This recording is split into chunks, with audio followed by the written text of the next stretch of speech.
Hey my dear buddies, welcome back to Sangavi talks. இன்றைக்கி நம்ம சேனலில் ஜூனியர் மார்க் சீரிஸோட எபிசோட் 5 வாய்ஸ் ஓவர் தான் பார்க்க போகிறோம். வீடியோக்குள்ளே போகிறதுக்கு முன்னாடி நீங்கள் இனி சங்கவி டாக்ஸை சப்ஸ்கிரைப் பண்ணலன்னா சப்ஸ்கிரைப் பண்ணி பெல் ஐக்கானை கிளிக் பண்ணிடுங்க. கூடவே இந்த வீடியோக்கு லைக் பண்ணிவிட்டு ஹைப்பும் பண்ணிடுங்க.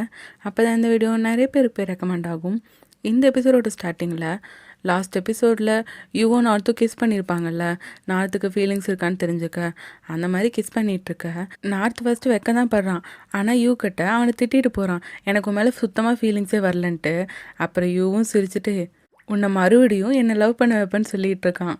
இப்போ பை தூங்கிட்டு இருக்க அவனுக்கு ஒரு கால் வருது. யாருன்னா தாத்தா தான் கூப்பிட்றாரு. அப்போ தாத்தா நார்த்தை பற்றி விசாரிக்கிறாரு. ஏன்னா நார்த் என்னை பார்க்கவே வரதில்லைங்கிற மாதிரி. ஆனால் பை சமாளிக்கிறான், இல்லை அவனுக்கு கொஞ்சம் ஃபீவராக இருக்குது, அதனால தான் உங்களுக்கும் ஸ்ப்ரெட் ஆக வேணான்னு வராமல் இருக்கான்ட்டு. சரி ஓகே, அவனுக்கு என் சார்பாக நீ ஃப்ரூட் பேஸ்கெட் வாங்கி கொடுத்துருன்னு சொல்லிட்டு அவனோட பேக்கரி பிஸ்னஸ்லாம் எப்படி போயிட்டுருக்குன்னு கேட்க நார்த்தை பற்றி உண்மை தான் சொல்கிறான். அந்த பிஸ்னஸ் பற்றி இவன் ரிப்போர்ட் பண்ணி தான் ஆகணும். ஸோ அதில் அவனுக்கு இப்போ லாஸ் தான் ஆகிட்டுருக்கு, கொஞ்சம் கூட ப்ராஃபிட்டே வரலன்னு சொல்ல. அப்போ அவங்க தாத்தா சொல்லிடுறாரு, அவனை அந்த பேக்கரிஸ் அடவுன் பண்ணிவிட்டு எம்பையரில் எல்லாத்தையும் கற்றுக்க சொல்லு, அதாவது இவங்க கம்பெனியில் கற்றுக்க சொல்லு, உனக்கு இதை பார்த்துக்கிறது எதாவது ப்ராப்ளமாக இருக்கான்னு கேட்க இங்கே பையுமே இல்லை தாத்தா அப்படிலாம் ஒன்றும் இல்லை, நார்த்தை நானே பார்த்துக்கிறேங்கிற மாதிரி தான் சொல்லிகிட்டு இருக்காங்க. அதுக்கப்புறம் இப்போ டிம் அவனுக்கு அடிபட்டுருக்குல்ல, ஆயின்மெண்ட் போட்டுட்ருக்க அப்படியே பை பேக்லேருந்து ஹக் பண்ணுறான். அதுக்கப்புறம் தான் அவனுக்கு ஞாபகம் அச்சோ உங்களுக்கு இன்னும் வலிக்குதான்னு சொல்லிட்டு அவன் தள்ளி போக டிம் அதெல்லாம் இல்லைன்னு சொல்லிட்டு அவனை மறுபடியும் ஹக் பண்ண வச்சுக்கிறான். அப்போ டிம்மும் நீ கொஞ்சம் நேரம் வேணால் படுத்து ரெஸ்ட் எடுக்க வேண்டியதானேன்னு சொல்ல, இல்லை எனக்கு நிறையா வேலை இருக்குது, அதுவும் இல்லாமல் உங்களை பார்த்துக்கிறேன்னு வந்ததை நல்ல வேலை தாத்தா டைம் வேஸ்ட்டுன்னு சொல்லி திட்டலைங்கிற மாதிரி இவங்க பேசிகிட்டு இருக்காங்க. அதோட பை என்ன சொல்கிறான்னா, அன்னைக்கு ஒரு நாள் பையோட ஃப்ரெண்டை காட்டினாங்களா குவான்ட்டு, அவன் கூட இன்றைக்கி நம்ம மீட் பண்ணுறோங்கிறாங்க. ஏன்னா இப்போ பை ஒரு கேட்டட் கம்யூனிட்டி ப்ராஜெக்ட் பண்ணுறதா சொல்லிட்டு இருந்தான்ல, அது விஷயமா இன்றைக்கி அவனை மீட் பண்ணலாம், மதியானம் நானாக உங்களுக்கு லொக்கேஷன் அனுப்ப சொல்கிறேன், நீங்கள் வந்துருங்க மாதிரி சொல்லிவிட்டு அவன் டிம்மை சீக்கில் கிஸ் பண்ணிட்டு போக டிம்முக்கு ஒரே சிரிப்பாக இருக்குது. ஆனால் கண்ணாடி பார்த்து நோ சிரிக்காதுன்னு சொல்கிறான். ஆனால் அவனுக்கு மறுபடியும் அதை நினச்சி பார்க்கும்போது ஒரு மாதிரி வெக்கமாக தான் வருது. இன்னொரு பக்கம் நார்த் அவன் வழக்கமாக டென்னிஸ் விளையாடுற இடத்துக்கு போக அங்கேயும் கரெக்டாக பலூன்லாம் கட்டி விட்டு ஃப்ளவர்ஸ்லாம் வச்சு இவனை சர்ப்ரைஸ் பண்ணுற மாதிரி வெயிட் பண்ணிகிட்டு இருக்கான். நார்த்தும் அதை பார்த்து அடாரபுளாக இருக்குது, பட் இது எந்த காசில் வாங்கினீங்கன்னு கேட்க என்னோட 250 மில்லியன் நான் கொடுத்தேனே அதுலேருந்து வாங்கினீங்களான்ட்டு இவன் கேட்குறான். இவன் அதுக்கு ஆமான்ட்டு தலையாட்ட அப்போ நார்த்துக்கு வருது பருக்கவும் அது எல்லாத்தையும் பிச்சு போட்டு சொல்கிறான்.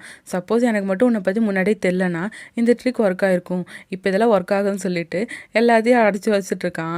அதுக்கப்புறம் என்ன பண்ணுறேன்னு தெரியாமல் நேராக டிம்மை பார்க்க போகிறான். டிம் கிட்ட ஏதாவது அட்வைஸ் வாங்கலாங்கிற மாதிரி. டிம்மு அவனை பார்த்தோன்னா அப்படியே சிக்னல் காட்டி அப்புறம் தனியாக போய் பேசிகிட்டு இருக்காங்க. அப்புறம் நார்த் கடை எல்லாமே எப்படி போயிட்டுருக்குன்னு கேட்க சொல்கிறான், அவன் அவனுக்கு என் மேலே ஃபீலிங்ஸ் இருக்குது ஆனால் இல்லைங்கன்னே சொல்கிறான். அன்னைக்கு கூட எனக்கு கிஸ் பண்ணான், பட் என் மேலே லவ் இருக்குன்னு அவன் அட்மிட்டே பண்ணிக்க மாட்டான்னு சொல்ல. அப்போ இவன் கேட்குறான், ஸோ அந்த இதுக்கு நீ கண்டுபிடிக்க தான் இந்த பலூனு ஃப்ளவர்ஸ்லாம் வாங்கிட்டு போனியா, இந்த ட்ரிக் அதுக்காகவான்னு கேட்க அதுக்கு ஆமான்னு சொல்கிறான். பட் டிம் என்ன சொல்கிறான்னா, சப்போஸ் நீ ஸ்கேமர்னு தெரியாமல் இருந்தால் வேணா இந்த ட்ரிக் ஒர்க் ஆகிருக்கும், இப்போ கண்டிப்பாக இந்த ட்ரிக்லாம் ஒர்க் ஆகாது, நீ அவனுக்கு டீப் டவுனாக என்ன வேணும்னு புரிஞ்சு நடந்துக்கோன்னு சொல்ல. அது எப்படிங்கிற மாதிரி தான் இவன் கேட்குறான். அதுக்கு டிம்மும், அதாவது அவனுக்கு நீ அங்கே இருக்கணும், அவனை நல்லா பார்த்துக்கணும், பட் இது எல்லாமே எஃபர்ட்லெஸ்ஸாக நீ செய்யணும் அந்த மாதிரின்னு சொல்ல. சரி ஓகே இதெல்லாம் உங்களுக்கு எப்படி தெரிஞ்சுன்னு சொல்ல. அப்போ தான் டிம் கொஞ்சம் யோசிக்கிறான். ஆக்சுவலாக இவன் அது நடிக்கிற மாதிரின்ட்டு இல்லை, உண்மையாகவே பைக்காக இருப்பான், நடிக்கிறக்காக இல்லை. இவன் ரொம்ப ஹார்ட் ஃபார்மிங்காக அவனுக்காக இருக்கிறது எனக்கு தெரியும், அதனால தான் தன் லவர் எப்படி எதிர்பார்ப்பாங்கன்னு எனக்கு நல்லா தெரிஞ்சிருக்கு. பட் யூகட் எப்படி சொல்கிறான்னா, அதெல்லாம் நான் சும்மா பார்த்து தெரிஞ்சுக்கிட்டேன் அவ்வளோதான் சொல்கிறான். அதோட இவன் என்ன கேட்குறான்னா, நீ இவ்வளோ கஷ்டப்பட்டு அவனை லவ் பண்ணி தான் ஆகணுமான்ட்டு. பட் என்ன சொல்கிறான்னா, ஆமாம் எனக்கு அவனை ரொம்ப பிடிச்சிருச்சு, கண்டிப்பாக அவனை விட்டு என்னால் விலக முடியாது, அவனை நான் லவ் பண்ண ஆரம்பிச்சிட்டனால எப்படியாச்சும் என் லவ் அவனுக்கு புரிய வைப்பேன் தான் இவன் சொல்லிகிட்டு இருக்கான். இப்போ வீட்டுக்கு வர அங்கே அப்படியே அந்த பலூனி ஃப்ளவர்ஸ் வச்சுட்டு பொம்மையாட்டு சிரிச்சு நின்றுட்டுருக்கான். அப்போ கரெக்டாக காலிங் பெல் சத்தம், யாருன்னா பை தான் வந்திருக்கான் போல். அவன் சத்தத்தை கேட்டோன்னே நார்த் விட்டுன்னு போய் ஒளிஞ்சுக்கோன்னு சொல்லிட்டு இருக்கான். ஏன்னு கேட்க, இங்கே பாரு உயிர் மேலே ஆசை இருந்தால் போய் ஒளிஞ்சுக்கோன்னு சொல்கிறான். ஆனால் யூக்கா நீ என் மேலே கேரெல்லாம் பண்ணுறியாங்கிற மாதிரி சந்தோஷமாக இருக்குது. பட் நார்த் ஃபஸ்ட்டு போய் ஒளிஞ்சுக்கோடான்னு சொல்லிட்டு அப்புறம் போய் நார்த்து கதவை திறக்கிறான். சாரி ட்ரெஸ் மாற்றிட்டு இருந்தாங்கிற மாதிரி. நார்த் அப்படியே முறைச்சிட்டு கேட்குறான், இருக்கானா உள்ளன்ட்டு. இல்லைன்னு சொல்லும் போது சரி ஓகேன்னு ஃப்ரூட் பேஸ்கெட் கொடுத்துட்டு உள்ளே உட்காடுறான். ஆமாம், அங்கே என்ன நாய் பெட்டாட்ட ரெடி பண்ணி வச்சுருக்கேன்னு சொல்ல, அது யூக்குங்கிறான். அதை கேட்டோன்னே பைக்கு ரொம்ப பெருமையாக இருக்கும் போல். குட்டுங்கிற மாதிரி சொல்கிறான். அதுக்கப்புறம் அந்த டிவோர்ஸ் விஷயம்லாம் என்ன ஆச்சுன்னு கேட்க, நான் அர்த்தம் அது நல்லா தான் போயிட்டுருக்கு, நான் கொஞ்சம் எவிடன்ஸ்லாம் நிறையா கலெக்ட் பண்ணிட்டேன், ஆல்மோஸ்ட் முடிச்சுட்டேங்கிற மாதிரி சொல்ல, சரி ஓகே இந்த விஷயத்த நல்லா சீரியஸாக எடுத்துக்கோ, அசால்ட்டாக இருந்துடாதுன்னு சொல்லிட்டு இருக்கான். அதுக்கப்புறம் நார்த்தே கேட்குறான், ஆமாம் என்ன விஷயமா என்னை பார்க்க வந்தேன்ட்டு. அப்போ பை சொல்கிறான், உன்னோட பேக்கரி ரிப்போர்ட்ஸ்லாம் தாத்தா கடை காட்டினேன், அதில் மொத்தமாக நிறைய லாஸ் ஆயிருக்கனால தாத்தா அதை சடவுன் பண்ணிவிட்டு எம்பையரில் வந்து வேலை கற்றுக்க சொன்னாருன்னு சொல்ல, இங்கே நார்த்து பயங்கர சாக்காயிட்டான். ஆனால் பை வந்து அவனோட முடிவை சொல்லிட்டு அங்கேருந்து போகிறான். அதுக்கப்புறம் நார்த் சோகமாக உட்காந்துட்ருக்க, அதை நோட் பண்ணுறான். அதுக்கப்புறம் பேக்கரிக்கு போயும் சோகமாக உட்கார பியோர் வந்து கேட்குறான், ஏன்டா நண்பா சோகமாக இருக்க, ஒரு வேலைன்னு சொல்லிட்டு இவன் ஃபன்னியாக பேசிகிட்டு இருக்கான். ஒருவேளை வந்து உண்மையாக மில்லியனராக இருந்து உன்னை டெஸ்ட் பண்ணுறதுக்காக நடிச்சிட்டு இருந்தாங்களா அதனாலேயான்ட்டு. இவனை அப்போல்லாம் ஒன்றும் இல்லைன்னு சொல்ல, சரி அப்புறம் ஏன் சோகமாக இருக்க, ஒருவேளை உங்கள் தாத்தா உண்மையே அடாப்ட் பண்ணி எடுத்தனீங்கன்னு சொல்கிறாரா, நீ வந்து ஏதோ வேலைக்காரிக்கு பிறந்த குழந்தையா அப்படின்னு கேட்க, இவன் கத்துறான், இல்லை நான் அடாப்ட்லாம் பண்ணலன்ட்டு. அப்புறம் இவனே என்ன ப்ராப்ளம்னு சொல்லிடுறான், நம்ம கம்பெனி லாஸில் போயிட்டுருக்கனால இந்த பேக்கரியை ஷட் பண்ண சொல்லிட்டாங்க, அதுக்கப்புறம் நான் எம்பையில் போய் வேலை செய்யணுமாம்மா, இதுதான் டைம்னு நினைக்கிறேன், நான் ஒரு தோல்விக்கு தான் கரெக்டாக இருப்பேன்ட்டு நானே அக்செப்ட் பண்ணிக்கிறக்கு, நான் ஒரு லூசர்னு இவன் சொல்லிகிட்டு இருக்க. அப்போ ஒரு சத்தம், உன்னை நீயே ப்ளேம் பண்ணிக்காதுன்ட்டு. யாருன்னு பார்த்தா தான். நீ எப்படிங்க வந்தேன்னு கேட்ட, நான் உன்னை ஃபாலோ பண்ணிட்டு வந்தேங்கிறான். எப்போலேருந்து இங்கே இருக்கேன்னு கேட்க, அதாவது பியோர் சொன்னால உன்னை வந்து வேலைக்காரிக்கு பிறந்த குழந்தைன்ட்டு, அப்போலேருந்து இங்கே இருக்கேன்னு சொல்ல, நார்த் மறுபடி கத்துறான், இல்லை நான் வேலைக்காரிக்கு பிறந்த குழந்தை இல்லைன்ட்டு. ஆனால் இவங்க 2 பேர் பேசிக்கிறத பார்த்து பியோர் அங்கே சிரிச்சிட்டு இருக்கான். அப்போ என்ன சொல்கிறான்னா, இங்கே பாரு உன்னையே ப்ளேம் பண்ணிக்காதுன்ட்டு. பட் நார்த்தும் என்ன பண்ணுறது, மொத்தமாக லாஸ்ட்டில் தானே போயிட்டுருக்குன்னு சொல்ல, நம்ம லாஸ்ட்டாக ஒரே ஒரு ட்ரை பண்ணுவோம், லாஸ்ட்டு சான்ஸை நம்ம பெஸ்ட்டாக பண்ணுவோன்னு சொல்ல, என்னது நம்மளாங்கிறான். ஆமாம் நானும் உன் கூட ஹெல்ப் பண்ணுறேன்ட்டு எங்கேயும் சொல்லிகிட்ருக்கான். இப்போ குவாவை பார்க்க போகிறதா பை சொல்லிட்டு இருந்தான்ல, அந்த இடத்துக்கு தான் டிம்மும் போயிருக்கான். அவனுங்க 2 பேரும் ஃப்ரெண்ட்ஸ் தானே, ஜாலியாக சிரித்து பேசிகிட்டு இருக்க. அதை பார்க்கும்போது டிம்மு கொஞ்சம் கடுப்பாகுது. அதுக்கப்புறம் போய் பேசும்போது, நான் தான் பையோட ஃப்ரெண்டு, உங்கள் கூட அன்றைக்கி பேசவே முடியல அப்படிங்கிற மாதிரி குவா சொல்ல, அப்போ டிம்மு சொல்கிறான், ஓகே வணக்கம், நான் தான் பையோட பாய் ஃப்ரெண்டுன்ட்டு. அவன் ரொம்ப கெத்தாக சொல்லிக்கிற மாதிரி தான் இருக்குது. ஆக்சுவலாக இவங்க இப்போ இந்த இடத்துக்கு எதுக்கு வந்திருக்காங்கன்னா, இது வந்து பையும் குவாவும் படித்த ஸ்கூலுக்கு பக்கத்தில் இருக்க ஒரு லேண்டு தான். இந்த லேண்ட் ரொம்ப நாளாகவே சும்மா இருக்குது. ஸோ இந்த லேண்டு தான் இவங்க ப்ராஜெக்ட்டுக்கு யூஸ் பண்ணிக்கலாங்கிற மாதிரி அவங்க யோசிச்சுட்ருக்காங்க. ஸோ இந்த லேண்டை பற்றி சொல்லும் போதே அப்படியே கொஞ்சம் கொஞ்சம் ஸ்கூல் மெமரிஸ் பற்றி அங்கே பையும் குவாவும் பேசிகிட்டு இருக்க. அதெல்லாம் பார்க்கும்போது டிம்முக்கு ஜெலஸ் ரொம்ப அதிகமாகுது. ஸோ அவன் சொல்கிறான், ஒரு நிமிஷம் வெயிட் பண்ணுங்கள், நம்ம பாஸ்ட்டை பற்றி பேசாமல் இப்போ ப்ரெசென்ட்டில் நடக்கிறத பேசலாமா, அதுவும் இல்லாமல் என் பாய் ஃப்ரெண்டுக்கு இப்போ நிறையா வேலை இருக்குது, நாங்கள் சாயங்காலம் மீட்டிங் அட்டன் பண்ணோம், அதோட எங்கள் கல்யாணத்தை பற்றி நாங்கள் நிறையா பர்ச்சேஸ்லாம் பண்ண வேண்டியது இருக்குன்னு இவன் ரொம்ப பந்தா பண்ணுற மாதிரி சொல்லிகிட்டு இருக்க. 2 பேருக்குமே ஃபீல் ஆகுது, கொஞ்சம் டிஃப்ரெண்ட்டாக அவன் பேசுகிற மாதிரி. அதுக்கப்புறம் ஐயோ சொல்கிறான், ஒரு நிமிஷம் நான் என் பாய் ஃப்ரெண்ட் கூட பேசிட்டு வந்துடுறேன்ட்டு. அதுக்கப்புறம் டிம் கிட்ட போய் உங்களுக்கு என்ன பிரச்சனைன்னு கேட்க, எனக்கு ஒன்றும் பிரச்சனை இல்லையே, அந்த குவாக்கு தான் பிரச்சனைங்கிறான். இல்லை உங்கள் மேலே தான் பிரச்சனை இருக்குன்னு சொல்ல, ஏன் நீங்கள் ஜெலஸ் ஆகிட்டீங்களான்ட்டு பை கேட்குறான். டிம்முமே இல்லை நான் ஜெலஸெல்லாம் ஆகலையே, சும்மா நம்மளுக்கு கல்யாணம் ஆகுதுன்னு சொன்னேன் அவ்வளோதாங்கிறான். பட் பையன் என்ன சொல்கிறான்னா, இங்கே பாருங்கள் இந்த ப்ராஜெக்ட் எனக்கு ரொம்ப முக்கியம், குவாக்கு இந்த ஃபீல்டில் நமக்கு இருக்க எக்ஸ்பீரியன்ஸ் விட நிறையவே எக்ஸ்பீரியன்ஸ் இருக்குது, அவனை கொஞ்சமாச்சு ரெஸ்பெக்ட் பண்ணுங்கள், உங்களுக்கு புரிஞ்சுதான்னு கேட்க டீம் சொல்கிறான். ஆனால் நீங்கள் எதுக்கு அந்த உங்களுக்கு ஃபேவரட் பேக்கரி பற்றிலாம் பேசிகிட்டு இருக்கீங்க அந்த மாதிரிலாம் சொல்ல, இவன் கொஞ்சம் சல்கியாக தான் பிஹேவ் பண்ணிகிட்ருக்கான். ஆனால் பை சொல்கிறான், இங்கே பாருங்கள் சீரியஸாக இருங்கன்னு சொல்ல, அப்போ டிம்முமே சாரி கேட்குறான். பட் பை அப்போ சிரிச்சுட்டே வந்து அங்கே டிம் மேலே சீக் கிஸ் பண்ணேன். டிம் வந்து உங்கள் ஜெலஸ் போயிடுச்சா அப்படின்னு கேட்குறேன். டிம் வந்து இல்லை அப்படிங்கிறான். அப்போ பை மறுபடியும் போய் டிம் இன்னொரு சீக்லேயே கிஸ் பண்ணேன். இப்போ உங்கள் ஜெலஸ் போயிடுச்சான்னு பை கேட்க, டிம் வந்து போயிடுச்சுங்கிறான். பட் அவன் அதுக்கப்புறமாவும் அந்த குவா மேலே ஜெலஸாக இருக்க மாதிரி தான் பேசிகிட்டு இருக்கான். இப்போ என்ன பண்ணுறாங்கன்னா 3 பேர் ப்ராஜெக்ட் பற்றி டிஸ்கஸ் பண்ணிகிட்டு இருக்காங்க. அதுக்கான டீட்டெயில்ஸுமே குவா காட்ட, அதெல்லாம் டிம் பார்க்குறான். இது நல்லா தான் இருக்குது, பட் ஆர்கிடெக்டாக என்ன நீங்கள் பொறுப்பேற்று சொல்கிறீங்கல்ல, அதை மட்டும் நான் கொஞ்சம் யோசித்து முடிவு எடுக்கிட்டேன்ட்டு டிம் கேட்க, அப்போ பையும் குவாவும் சாக்காயிடுறாங்க. என்ன இப்படி சொல்கிறாங்கிற மாதிரி. அதுக்கப்புறம் சரி ஓகே நீங்கள் நல்லா யோசிச்சுட்டு முடிவெடுங்கிற மாதிரி பை சொல்லிடுறான். இப்போ பேக்கரியில் காட்டினாங்கன்னா நார்த்தோட பிஸ்னஸ் ஏன் லாஸ் ஆகுதுன்னு இப்போ நல்லா தெரியுது. ஏன்னா நார்த்து அந்த போர்டில் எழுதி போடுவாங்கள்ல, எங்களோட last day, so buy 1 get 5 ஃப்ரீன்னு போடுறான். அதை பார்த்து எழுதி போட்டு பெருமிதமாக வேற பார்த்துட்டு போகிறான். அதுக்கப்புறம் யூ அந்த இடத்துக்கு வந்து பார்க்க அவனுக்கே யோசனையாக இருக்குது, இவன் எப்படி மார்க்கெட்டிங்லாம் படிச்சிட்டான்ட்டு. அதுக்கப்புறம் அவன் அதை மாற்றி பை 4 get 1ன்னு எழுதி போடுறான். அதுக்கப்புறம் சேல்ஸுமே யூ நல்லா பண்ணிகிட்ருக்கான். அதில் ஒரு பொண்ணு வந்து நான் இதை ட்ரை பண்ணி பார்க்கலாமான்னு சொல்லிட்டு நாங்கள் யூவை கை காட்ட அங்கே நார்த்துக்கு பயங்கர கோபமாக வருது. பட் யூ என்ன சொல்கிறான்னா, ஓ பேட், நான் ஆல்ரெடி டேக்கனுங்கிற மாதிரி நார்த்தை கை காட்ட நார்த்துக்கு அப்போ கொஞ்சம் நிம்மதியாக தான் இருக்குது. பட் அவன் கோவமாக தான் நின்றுட்டுருக்கான். அப்போ பியோருமே அங்கே ஓவன்லேருந்து ப்ரெட் எடுத்து வச்சுருன்னு சொல்ல நார்த் அதை எடுத்து வைக்க போகும்போது கை சுட்டுருச்சு. உடனே யூ பதறிட்டு வந்து அவன் கையை வாஷ் பண்ணி விட்டு ஆயின்மெண்ட் போட கூப்பிட்டு போயிடுறான். இங்கே பாரு, இனிமேல் ஓவன் பக்கத்துலலாம் நீ போயிட்டுருக்காதுன்னு சொல்ல நார்த்தும் ஓகே எனக்கு தெரியுங்கிற மாதிரி சொல்லிடுறான். ஆனால் அவன் யூ வேலை செஞ்சுட்டு இருக்கும்போது அவனையே தான் ரசிச்சிட்ருக்கான். ஏன்னா யூ வந்து நார்த்தை ரொம்ப நல்லா பார்த்துக்கிறான்ல. இப்போ நார்த் வந்து ஒரு போஸ்ட் போட்டு தான் டைப் பண்ணிகிட்ருக்கான். என்னென்னா இந்த பேக்கரி தான் பியோருக்கும் நார்த்துக்கும் ஒரு கம்ஃபர்ட் பிளேஸாக அவங்க ஹாப்பினஸ்ஸாகவே இருந்திருக்கு. பட் இதே மூட போகிறோங்கிற போது அவனுக்கு ரொம்ப கஷ்டமாக இருக்குது. ஸோ அதை அவன் டைப் பண்ணிகிட்ருக்க அப்போ யூவும் பக்கத்தில் இருந்து அவனுக்கு ஆறுதல் சொல்லிகிட்டு இருக்கான். அப்போ பியோர் கத்திட்டே வந்து ஒரு விஷயம் காட்டினான், நம்மளுக்கு ப்ராஃபிட் கிடச்சிருச்சுன்னு. அதை பார்த்துட்டு நார்த்து பயங்கரமாக குதிச்சுட்டு ஹாப்பி ஆகுறான். ஆனால் யூ பார்க்கும்போது ப்ராஃபிட் ஜஸ்ட்டு 260 பாட்டு தான், இதுக்காக நீங்கள் ஹாப்பி ஆகுறீங்கன்னு சொல்ல என்னமோ ஒன்று ஃபஸ்ட் டைம் எங்களுக்கு ப்ராஃபிட் வந்துருச்சுல, பைக்கு எவிடன்ஸ் தானே முக்கியம், இதை அவன்கிட்ட தூக்கி காட்டி நாங்களும் பண்ணுவோம் அப்படின்னு சொல்லி காட்ட போகிறோன்ட்டு அவனுங்க குரங்குகளோட குதிச்சிட்ருக்கானுங்க. செம்ம ஹாப்பியாக அவங்கள பார்க்கும்போது யூக்குமே ஹாப்பியாக இருக்குது. ஓகே குட்டுன்ட்டு அவனும் சிரிச்சிட்ருக்கான். அதுக்கப்புறம் யூவும் நார்த்தும் சாப்பிட போயிருக்க 2 பேரும் ஒன்றா உட்காந்துருக்காங்கன்னு பார்த்தா இவன் ஒரு டேபிள் உட்காந்துருக்கான், அவன் வேற ஒரு டேபிள் உட்காந்துட்ருக்கான். அப்போ யூ அப்படியே உம்முன்னு உட்காந்துட்ருக்க நார்த்து பார்க்குறான், என்ன உங்களுக்கு என் பக்கத்தில் உட்காந்துமாமான்ட்டு. ஆமாம் அப்படின்னு சொல்ல அப்போ நார்த்து உடனே ஒத்துக்கிறான், சரி வந்து உட்காருங்கன்ட்டு. இதை கேட்டோன்னே யூக்கு பயங்கர ஹாப்பி. அவன் நல்லா சிரிச்சுட்டு நார்த் பக்கத்தில் வந்து உட்காரான். அப்போ நார்த்து அவங்ககிட்ட இன்றைக்கி உங்கள் ஹெல்ப்புக்கு தேங்க்யூன்னு சொல்ல யூ சொல்கிறான், நான் என்ன பண்ணேன், எல்லாமே நீ தானே பண்ணேன்ட்டு. அவன்கிட்ட இருக்க சைடிஸ் எல்லாமே நார்த்துக்கு போட்டுட்ருக்கான். அவ்வளோ கேரிங்காக நார்த்தை பார்த்துக்கிறான்.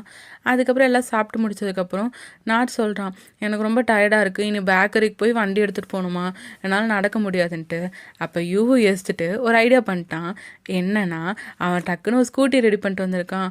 என்ன ஸ்கூட்டியாங்கிற மாதிரி நார்த் சலிச்சுக்க, எங்கே பாரு உன்னை நான் பத்திரமா கூட்டிகிட்டு போகிறேன்னு சொல்லிட்டு அவனுக்கு ஹெல்மெட்லாம் மாட்டி விட்டு அவனே ஸ்கூட்டியில் உட்கார வைக்கிறான். அதுக்கப்புறம் இவன் வந்து பின்னாடி தான் கை பிடிச்சிக்கிறான் நார்த்து. பட் யூ என்ன பண்ணுறான்னா அவனே கையெடுத்து அவன் இடுப்பு மேலே வச்சு பிடிச்சிக்க சொல்கிறான். அப்போ நார்த்து யூவை அப்படியே பார்க்குறான். அவனுக்கு லவ் இருக்கிறது நல்லாவே தெரியுது. அதுக்கப்புறம் வீட்டில் ட்ராப் பண்ணுவோம்ல, அங்கே வந்து இறக்கி விட்டோன்னே நார்த் ஹெல்மெட் கழட்ட ட்ரை பண்ணிகிட்ருக்கான். அப்போயும் யூ தான் கழட்டி விடுறான். அப்படியே அவங்க 2 பேரும் பார்த்துட்ருக்க நார்த் என்னமோ வித்தியாசமாக யூவை பார்க்குறான். யூவுமே புரியாத மாதிரி நார்த்தை பார்த்துட்ருக்க நார்த் டக்குன்னு யூவை கிஸ் பண்ணிடுறான். அதுக்கப்புறம் கிஸ் பண்ணி முடிச்சதுக்கப்புறம் இவன் வெக்கப்பட்டு உள்ளே போக அங்கே யூவை பார்க்கணுமே, இங்கே டக்குன்னு என்னடா நினச்சின்னு அவன் புரியாமல் சிரிச்சிட்ருக்கான். இன்னொரு பக்கம் டிம்மை காட்டினோன்னா அவன் அந்த டார்கெட் மேலே காதில் விழக்கூடாதுன்னு ஒரு நோட்ஸ் வச்சுருப்பான்ல, அதை காலில் மிதிச்சிட்டு தான் நின்றுட்டுருக்கான். அப்போ யாரோ காலிங் பெல் சத்தம் கேட்க இவன் அந்த போர்டை திருப்பி வச்சுட்டு போகிறான். அங்கே வந்திருக்கிறது அவனோட லாயர் ஃப்ரெண்டு தான். அவன் கேட்குறான், ஏன்டா உனக்கு எப்படி திடீர்னு இவ்வளோ பணம் வந்துச்சு, இப்படி ஒரு வீட்டில் இருக்குன்ட்டு. அப்போ தான் இவனோட கதையை சொல்கிறான் டிம்மு. என்னன்னா ஃபஸ்ட்டு இவன் சின்ன வயசாக இருக்கும்போது இவன் குடும்பமே ஏழையாக தான் இருந்திருக்கு. ஜஸ்ட் ஒரு சின்ன குட்டி ரூமில் இந்த மாதிரி தான் இருந்திருக்காங்க. அதுக்கப்புறம் அவங்க அப்பா அம்மா படிப்படியாக முன்னேறி இந்த வீட்டை வாங்கியிருக்காங்க. பட் ஒரு டைம் அவங்களுக்கு நிறைய பேங்க்ரப்ட் ஆயிடுச்சு, நிறைய லோன் வாங்க வேண்டிய சுச்சுவேஷன்லாம் ஏற்பட்டு ரொம்ப மோசமான நிலைமைக்கு போயிட்டாங்க. அப்போ டிம் ஒரு நாள் இவனுக்கு வேலை கிடச்சிருச்சுன்னு சொல்ல வந்திருப்பான். அப்போ அவங்க அப்பா அம்மா வீட்டில் இருந்திருக்க மாட்டாங்க, அவங்க ஃபோனில் தான் சொல்லியிருப்பாங்க இவங்க சைனாவில் இருக்கிறதா, இனிமேல் நம்ம இப்படி தான் வாழ்ந்தாகணுன்ட்டு அவங்க சொல்லியிருப்பாங்க. பட் டிம்மை பொறுத்த வரைக்கும் எப்படியாச்சும் அவங்க அப்பா அம்மாவை திருப்பி கூப்பிட்டு வந்துடணும். அதனால தான் அவன் இந்த மாதிரி ஃப்ராடுத்தனை பண்ணிகிட்ருக்கான் போல். ஆக்சுவலாக அவங்க அம்மாவே இந்த வீட்டை விற்க சொல்லிட்டு தான் போயிருக்காங்க. பட் டிம்மு தான் இன்னும் இந்த வீட்டை விற்காமல் வச்சுருக்கான். அப்போ அவன் லாயர் ஃப்ரெண்டு திட்டுறான், ஏன்டா இந்த வீட்டை மட்டும் விற்றுருந்தினா உன் கடனில் பாதி அடைச்சிருக்கலாம், ஏன் அப்படி பண்ணலன்ட்டு. பட் டிம்மை பொறுத்த வரைக்கும் அவங்க அப்பா அம்மா கூட ஒரே வீட்டில் வாழணும், அதை நடத்தியே ஆகணுன்ட்டு முடிவில் இருக்கான். அதோட இப்போ என் லாயர் ஃப்ரெண்டு எது கூப்பிட்ருப்பான்னா அவன்கிட்ட இந்த ப்ராஜெக்ட் சொன்னாங்கல்ல அதை பற்றி அட்வைஸ் கேட்குறதுக்கு தான். ஸோ அதை பற்றின டீட்டெயில்ஸ்லாம் அவன் சொல்கிறான். ஆக்சுவலாக சின்ன வயசில் இவன் ஆர்கிடெக்ட் ஆகணும் தான் டிம் ஆசைப்பட்டிருக்கான். பட் அது வந்து இப்போ ஃபேமிலி சுச்சுவேஷனால் நடக்காமல் போயிருக்கு. இன்னொரு பக்கம் பையன் காட்டினாங்கன்னா, ஆஃபீஸில் அவங்க அத்தையோட பையன் இருப்பான்ல, அவன் வந்து எப்போ பார்த்தாலும் ஹெட்ஃபோன் மாட்டிட்டு ஃபோன் நோண்டிகிட்டே தான் இருப்பான். அவங்ககிட்ட போய் உங்கள் அம்மா எங்கன்னு கேட்க, அவன் கவனிக்கிறதுக்குள்ளேயே பெரிய பாடாக போச்சு. அப்போ கரெக்டாக அங்கே பையோட தாத்தாவும் அவங்க அத்தையும் வர, இப்போ இவன் வந்து ஏதோ ஒன்று சொல்லணும்னு தயக்கப்படுறது நல்லாவே தெரியுது. அதோட தாத்தா கிட்ட சொல்கிறான், நான் நல்ல முடிவு எடுத்துட்டேன்ட்டு. இப்போ அப்படியே பையவும் சைமல்டேனியஸாக காட்டுறாங்க. அப்போ டிம் என்ன சொல்கிறான்னா, இப்போ நான் இந்த ப்ராஜெக்ட் பண்ணுறேன்னு வச்சுக்கோவேன், ஒரு வேளை நான் இதை சொதப்பிட்டேன்னா என்ன பண்ணுறது, அதுதான் எனக்கு பயமாக இருக்குங்கிற மாதிரி இவங்க சொல்லிகிட்டு இருக்கான். இங்கே இருக்க பிரச்சனையே என்னென்னா, டிம்முக்கு ஆர்கிடெக்ட் ஆகணும்னு ஆசை. அவன் அந்த டிகிரி கூட முடிச்சு வச்சுருக்கான். பட் ஆர்கிடெக்டாக அவன் இன்னும் ஒர்க் பண்ணதில்லை. ஸோ அவன் இந்த ப்ராஜெக்டில் ஒர்க் பண்ண போய் அது தப்பாக முடிஞ்சாலோ, இவன் பை மேலே ஒரு பிளான் போட்டு வச்சுருப்பான்ல, அது எல்லாமே சொதப்பிக்கும். அதுக்கப்புறம் இவங்க அப்பா அம்மா கூடயும் இவனால் வாழ முடியாதுல்ல. ஸோ அந்த லாயர் ஃப்ரெண்ட் என்ன சொல்கிறான்னா, பேசாமல் நீ எதை பற்றி கவலைப்படாமல் பையன் மேரேஜ் பண்ணிவிட்டு அதுக்கப்புறம் டைவர்ஸ் பண்ணிடுறேன், அப்புறம் உனக்கு என்ன ப்ராப்ளம்னு சொல்ல, அந்த இடத்துல டிம் தயக்கப்படுறான். அதை வச்சு அவன் ஃப்ரெண்டு கரெக்டாக சொல்கிறான், உன்னால் அது பண்ண முடியாது தானன்ட்டு.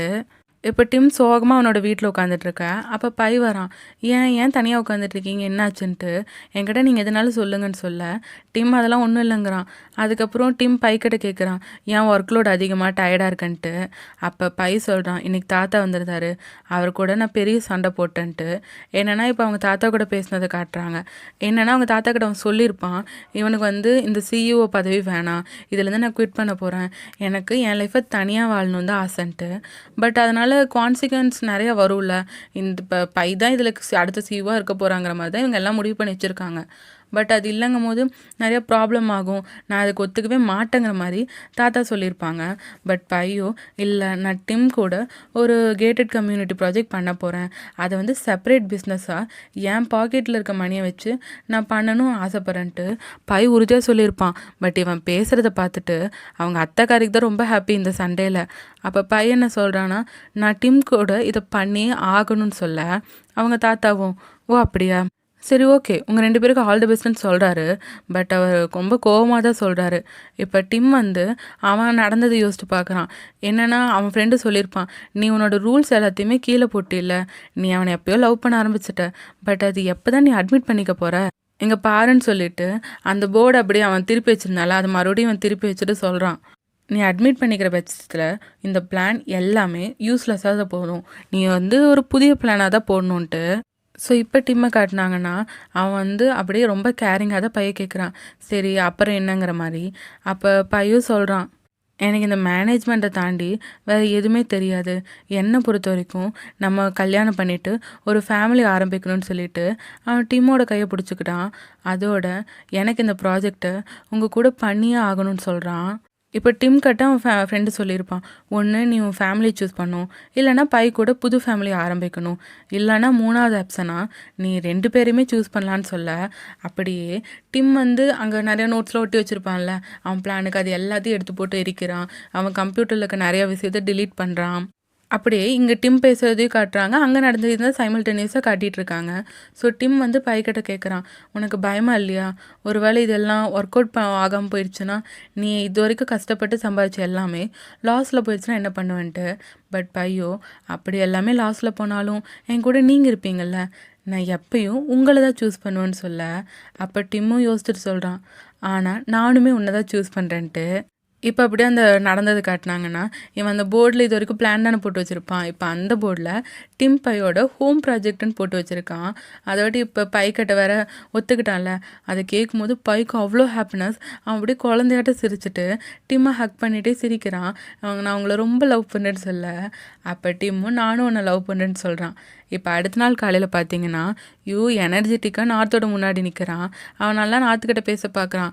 பட் நார்த்தோ எனக்கு ஒரு நிமிஷம் டைம் கொடுங்கன்னு சொல்லிட்டு அவன் யோசிச்சுட்டு கிட்ட சொல்கிறான், நேற்று நைட்டு நடந்ததுங்கிற மாதிரி. அப்போ ஆர்வமாக கேட்க, இங்கே பாருங்கள், நீங்கள் நினைக்கிற மாதிரி இல்லை, ஆமாம் எனக்கு உங்கள் மேலே லவ் இருக்குதான், பட் நீங்கள் ஆல்ரெடி என்ன ஒரு டைம் ஏமாத்திருக்கீங்க, என்னால் மறுபடியும் உங்களை நம்ப முடியாது, உங்கள் மேலே இருக்க ட்ரஸ்ட் எனக்கு வராதுன்னு சொல்ல, அப்போ வந்து சொல்லி பார்க்குறான், நான் உன்னை எப்படியாச்சும் நல்லா பார்த்துப்பேன், உன்னை நம்ப வைப்பேங்கிற மாதிரி. பட் நார்த் வந்து முடிவாக சொல்கிறான், இல்லை எனக்கு உங்கள் மேலே இருக்க நம்பிக்கையே போயிடுச்சு, கண்டிப்பாக அந்த நம்பிக்கை இல்லாமல் இந்த லவ்வை மட்டும் வச்சுக்கிட்டு என்னால் வாழ முடியாதுங்க அப்படிங்கிற மாதிரி. பட் யூ வந்து சுத்தமாக விடலை. அவன் வந்து டிஃப்ரெண்ட் மாடுலேஷனில் சொல்கிறான், இங்கே பாரு எப்படியாச்சு உன்னை மறுபடியும் என்னை நம்ப வைப்பேன், அதுக்கு என்ன வேணாலும் நான் செய்வேன்ட்டு அவன் டிஃப்ரெண்ட் மாடுலேஷனில் க்யூட்டாக சொல்லிகிட்டு இருக்கான். ஆனால் நான் தான் உங்களை நம்ப மாட்டேனுங்கிற மாதிரி அவன் சிரிச்சுட்டு போயிட்டுருக்கான். இன்னொரு பக்கம் பையன் டிம்மை காட்டினாங்கன்னா, டிம் நைட்லாம் தூங்காமல் அந்த ப்ராஜெக்ட்டுக்கு தேவையானதுக்கெலாம் ஒர்க் பண்ணிகிட்டு இருந்திருக்கான். எழுந்து வந்து கேட்குறான், நீங்கள் ஏன் இன்னும் தூங்கலையான்ட்டு.